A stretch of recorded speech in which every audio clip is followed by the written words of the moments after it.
தமிழ் படைப்பாளிகளை பாராட்டுகின்ற பெருமை, அவர்களை போற்றுகின்ற பெருமை, அவர்களுக்கு விருதளித்து சிறப்பிக்கின்ற பெருமை ஐயா அவர்கள்தான் அதற்கு பொறுப்பாளர் என்பதை நினைக்கிற பொழுது நமக்கெல்லாம் மகிழ்ச்சியாக இருக்கிறது. காரணம், இன்றைய தினம் அரசு விருதுகளை வழங்குகிறது. அரசு விருதுகளை நாம் போற்றுகிறோம், வரவேற்கிறோம், பாராட்டுகிறோம். இன்றைய தினம் கூட திருவள்ளுவர் விருது பெற்றிருக்கிறவர் என்கின்ற வரிசையில் பார்த்தால் நம்முடைய ரத்னகிரி மலையில் இருக்கக்கூடிய துறவி நம்முடைய அந்த சாமியார் பெற்றிருக்கிறார்கள். அவர் இளம் பருவத்திலிருந்து, நான் இளம் வயதிலிருந்து அவரோடு அறிவேன். அதை விட நான் நினைப்பது, அவருக்கு கொடுக்கலாம், வேறு வகையில் பாராட்டலாம். திருக்குறளுக்காக தொண்டு செய்தவர்களை அரசு தேர்ந்தெடுத்து பாராட்டியிருக்குமானால் இன்னும் சிறப்பாக இருக்கும் என்பது நம்முடைய கருத்து. காரணம், அவருக்கு ஏராளமான விருதுகள், அவர் முற்றும் துறந்தவர். அவருக்கு இந்த விருதால் ஒரு பெரும் எதுவும் கிடையாது. ஆனால் எத்தனையோ பேர் வறுமையில 2 லட்சம் ரூபாய் அது கிடைக்கணுமா மகிழ்ச்சியாக அடைவார்கள். அந்த அரசு செய்யக்கூடிய சில இடங்களில் கூட இடறுகிற பொழுது அதையெல்லாம் நிவர்த்தி செய்கிற பொறுப்பில் இருக்கக்கூடியவர் நம்முடைய கருநாகராசன் அவர்கள் என்றுதான் நாம் சொல்ல வேண்டும். காரணம், அரசு கொடுக்குது, பாராட்டுகிறோம். 2 லட்சம் பதக்கம் எல்லாம் கொடுக்குறாங்க, பாராட்டுக்குரிய விஷயம். ஆனாலும் கூட ஒவ்வொரு இடத்திலும் இருக்கிறவர்களை, படைப்பாளர்களை அடையாளம் காணுகிற பணி இவர்கள் செய்திருக்கிறார்கள், ஆண்டுதோறும் செய்து வருகிறார்கள் என்பது ஒரு சிறப்பு. இன்னொன்று, இலக்கிய அமைப்புகளை தேர்ந்தெடுத்து பாராட்டுகிறார்கள் என்பது நமக்கு முக்கியமான விஷயம். இலக்கிய அமைப்புகள் இன்றைய தினம் தமிழகத்தில் அருகி கொண்டே வருகின்றன என்பது உண்மை. காரணம், இன்றைய தினம் நீங்க இந்திய நிகழ்ச்சியை பார்த்தா கூட 3க்கு மேல வரதில்லை. ஒரு காலத்துல இலக்கிய சங்கத்தில் போடணும்னு அவர்கள் போட்டி போடு வருவார்கள். அப்படி இருந்த காலம்னா மாறிக்கொண்டிருக்கிறது. காரணம், யாரையும் எடுத்து செய்வதற்கான காலச்சூழல் வாய்க்கவில்லை என்று நினைக்கிறோம். அந்த வகையில் பார்க்கிற போது இலக்கிய அமைப்புகளை தேர்ந்தெடுத்து அதுக்கு விருதளிக்கிற பெருமை, 50,000 ரூபாய் அமைக்கிற பெருமை, 50,000 கூட முக்கியம் இல்லை, அந்த அமைப்பை பாராட்டுகிற ஒரு சிறப்பையும் இவர்கள் செய்கிறார்கள். காரணம், அந்த தலைமை பொறுப்பில் இருக்கிறவர்கள் தான் அதையெல்லாம் திட்டமிட வேண்டும். அது மட்டும் இல்லாமல் எல்லோரையும் பாராட்டுகிற ஒரு சிறப்பு. ஆண்டுதோறும் மொழிபெயர்ப்பாளர் விருது வள்ளியலி கொடுக்கிறாங்க, பணத்தை அமைப்புகளுக்கு கொடுக்கிறாங்க. அதுக்கெல்லாம் காரணம், ஒரு பெரிய நிறுவனத்தை சார்ந்தவர்களை நம் வழிக்கு வந்து தமிழுக்கு தொண்டு செய்ய வேண்டும் என்று சொல்லுங்க அந்த பெருமையிலே இருக்கக்கூடியவர் ஐயா நாகராசன் என்பது போது நமக்கு மகிழ்ச்சியாக இருக்கிறது. அதுவும் அவர் நாம் அழைத்த உடனே, ஐயா பேராசிரியர் அழைத்த உடனே இன்றைய தினம் அவர்கள் இங்கே வருகை தந்திருக்கிறார்கள். ஒரே ஒரு வேண்டுகோள் இந்த நேரத்திலே வைக்க வேண்டும். காரணம், என்னுடைய பார்வைக்கு சில பேர் சொல்லுகிற போது சில கருத்தை சொல்வார்கள். அரசு 10 நூல்களை வாங்குகிறது பரிசளிப்புக்கு.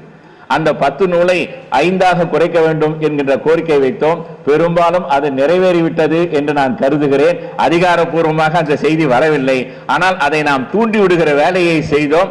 இந்த ஆண்டிலிருந்து 5 நூல்கள் தான் பரிசு போட்டிக்கு வாங்குவார்கள் என்கின்ற செய்தியை உங்களுக்கு அரசு அறிவிக்கவில்லை. ஆனால் அதற்கான தரத்தை நாம் எடுத்து சென்றிருக்கிறோம், வெற்றி பெற்றிருக்கிறோம் என்கின்றதை சொல்லிவிட்டு ஐயா அவர்களிடத்தில் அந்த வேண்டுகோள், இனிமேல் 10 நூல்கள் வாங்குவதை நீங்கள் கொஞ்சம் குறைத்து 5 நூல்களாக இல்ல 3 நூல்களாக வாங்கினால் அடுத்து எழுத்தாளர்களுக்கு பயனுள்ளதாக இருக்கும் என்கின்ற ஒரு கோரிக்கையை வைப்பதற்காகத்தான் நான் இங்கே வந்தேன். காரணம், இந்த அமைப்புகளில் செயலாளராக தலைவர்களாக இருப்பவர்கள் அந்த கோரிக்கையை தான் வைப்பார்கள்.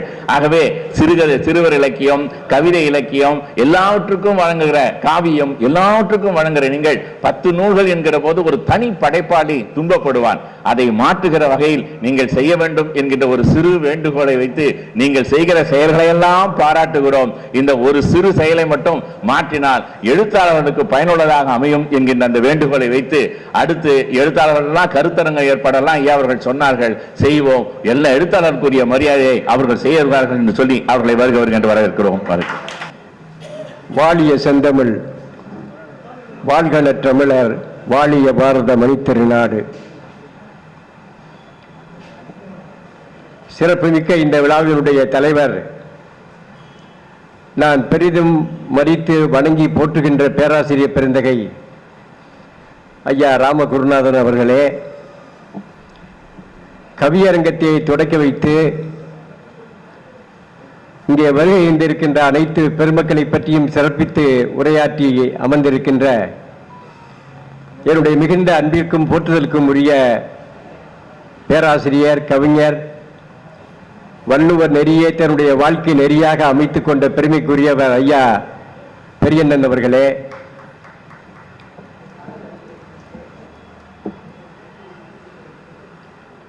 கவியரங்கத்தினுடைய நெறியாளர் பேராசிரியர் முனைவர் பேக்கி பிரபாகரன் ஐயா அவர்களே,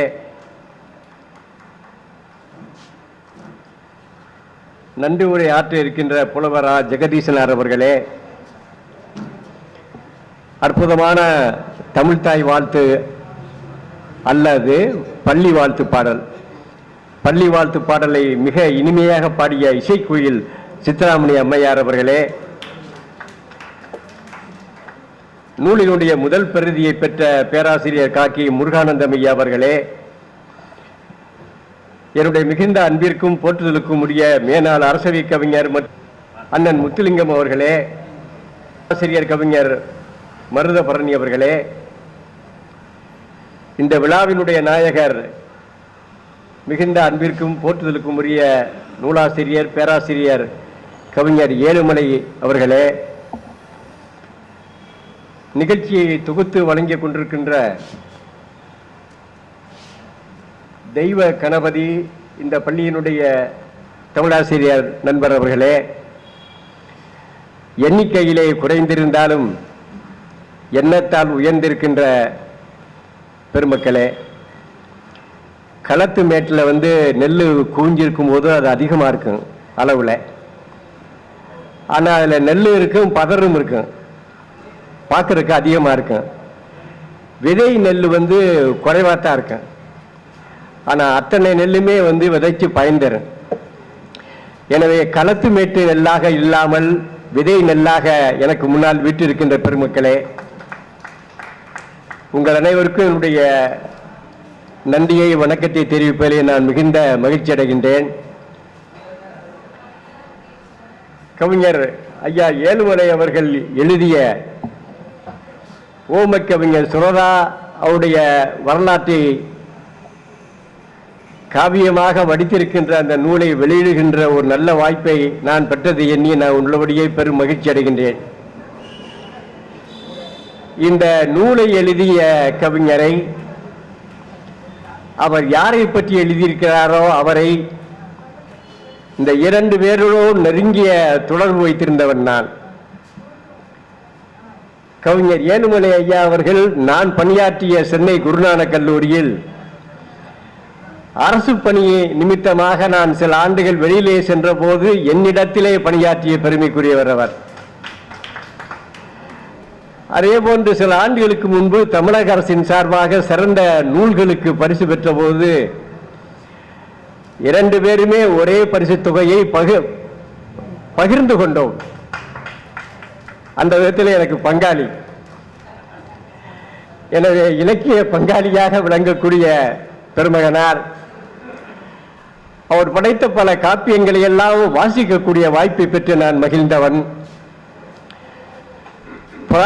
புராணங்களிலே உள்ள அந்த சிறப்புமிக்க படைப்புகளை எல்லாம் எல்லோரும் எளிதாக புரிந்து கொண்டு விளங்கிக் கொள்ள முடியாது.